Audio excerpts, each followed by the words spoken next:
ले जाना पीछा पड़ल हीरा बेईमानवा तू गवानवा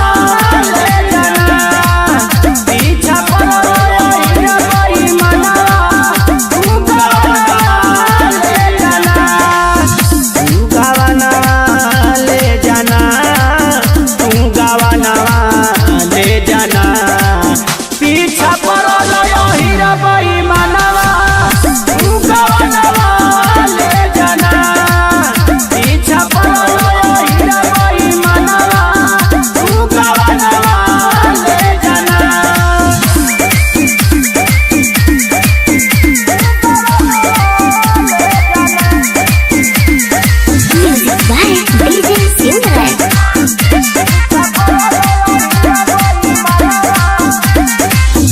जब से हम भईनी जवानी के गली जब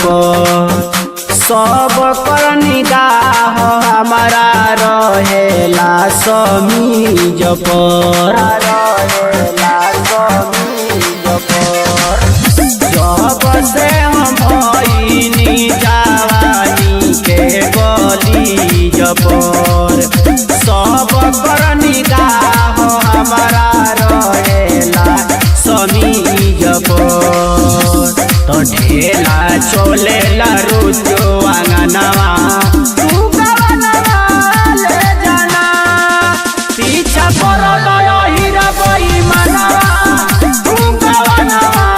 ले जाना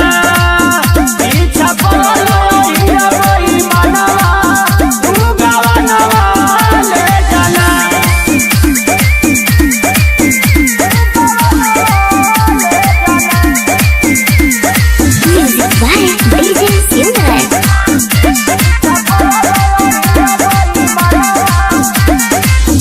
देखते तू बाड़ सैया जू गई जाबाना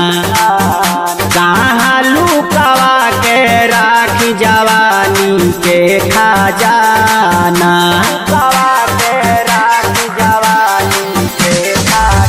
देखते तू बाड़ सैया जू गई जाबाना लूटली है सोनू कहियो जवानी के खजाना तो देखी के डोले ला होल चल के मनावा